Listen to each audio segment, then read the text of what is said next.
Mabrika, everyone. Welcome to another video. Today we're going to be talking about a story that took place when I was in middle school. It really affected me and kind of led and propelled me down this path of really wanting to understand and learn about my indigenous heritage to the Caribbean and to really embrace that part of my heritage and learn about it, like I said. So basically, at that time, I was in middle school. I was living in Hawaii. I was going to a school on base. And at this time, as I mentioned in my other video, I was very into learning about Polynesian cultures from various islands, as many of my friends were Polynesian. And so I got into that and then kind of segued into learning more about my indigenous history because the things they would tell me would remind me so much of the things I thought I knew about my indigenous Caribbean heritage. I didn't have access to any book I wanted because I was still a kid, and so I relied on the internet, like many children do, to learn things. At least I used my time on the internet mostly for good things, right? But anyways, uh, so as I was learning and stuff, I began to become inspired with the art. I always been a very artistic person, so I would practice drawing different things related to the culture, some of the symbolisms and things like that people are mostly familiar with. But as I would look on the internet and stuff, it was hard to find stuff about like the face paint designs and stuff at the time because I didn't really know, what to look for. But anyways, I got inspired by a couple pictures I saw online, and we had a fair day one day at school, right?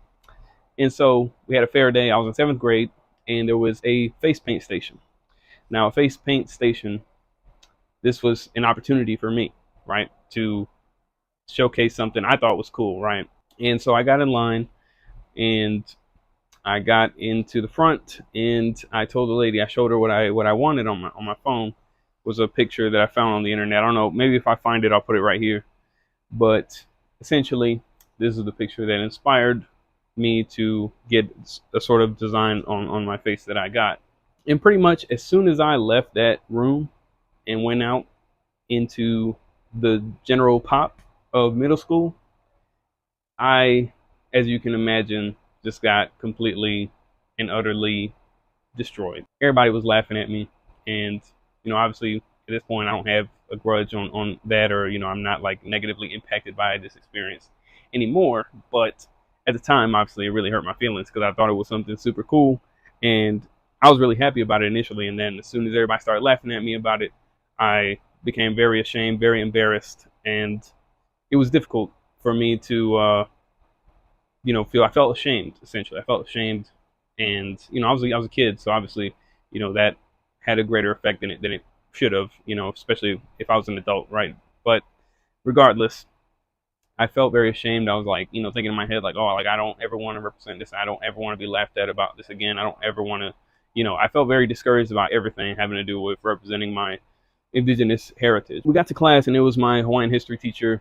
Obviously, he saw people laughing at me and stuff outside, and whatever. He told us all to go in the classroom. I went in the classroom immediately, put my head down, and people were still giggling and stuff about it. Whatever. He had everybody kind of just sit there quietly for a minute, and he took me outside, and I told him I wanted to wash it off, and he was like, "Nah, like you shouldn't do that." As I mentioned in my other videos, my Hawaiian history teacher, we were very close. I learned a lot of things from him, and a lot of things about the Hawaiian culture, Native Hawaiian culture, and so I really respected him on that level.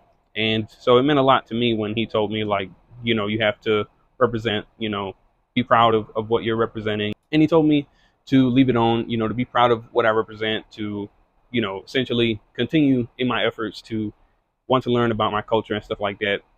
And so went back in the classroom, and yeah, essentially whatever till the end of school, I got on the bus and everything with it, and people still laugh or whatever, look at me weird, all that stuff. And once I got home, I still had it on my face, and I don't know. I kind of expected my mom to have like similar reaction to what I got at school because even though I'm really into all this stuff, my family was not really super into it. My dad was mildly into it, and in the sense that like he would buy me like shirts and stuff about it, representing symbolisms and stuff like that, very common in the display of art in the culture. But my dad was not like a historian or anything like that, and so I had to kind of learn a lot on my own about everything having to do with it, right? And so I didn't expect my mom to really be as gracious as she was about me walking in with that on my face at the time. And surprisingly, after I told her what had happened and everything, she told me kind of the same thing my history teacher told me, and it made me feel very good about myself. She even took this picture of me with the face paint, and yeah, this entire story essentially just wraps up into: don't let others discourage you from representing your culture and being proud of your heritage and learning about your heritage and displaying that to the world. As long as you're not harming yourself, you're not harming others, you're not, overly exposing yourself to others, or whatever the case is, be proud of your culture and don't be afraid to showcase that to the world. And like I said at the time, I was very fond of learning about this part of my heritage in particular. And so, I even had a birthday party about it and everything. My mom put that together. That was another thing that like really made me feel good about myself in that sense. And yeah, so I'm sure many people around the world have had similar experiences to me in that sense. I know it's probably not uncommon, especially for culture very unconventional, very different from, modern society in a lot of ways. And so, yeah, essentially what I wanted to get across with this is to, especially for the young people out there, don't feel discouraged about learning about your indigenous heritage, even if you're the only one in your family like me that's really into that and stuff. Don't be ashamed of that. Keep doing it. Keep learning about your heritage, your people. So with that being said, I hope that you guys enjoyed this video. It's kind of short, but regardless, I just want to tell this story real quick because obviously it's something that impacted me to the point where kind of led me down the path to where I am now. And now I have loads of books and I've acquired archaeological findings and so on and so forth. I've learned so much about just the craftsmanship and everything that my ancestors partook in, and that includes this right here. So this right here is a rough draft here of Makana that I'm working on, right?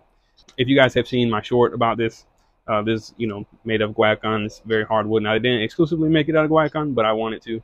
And so we have this. I carved this out of a plank, and I just roughly sanded it, so it's still in the process. But very interesting and cool video coming soon with this here. So hopefully you guys will check that out. And I appreciate you for taking the time to watch this video and hear my story. I'd be more than happy to learn about any experience that you may have had that's similar to this. And I look forward to seeing you guys on the next one. Keep that into your roots. Ahum.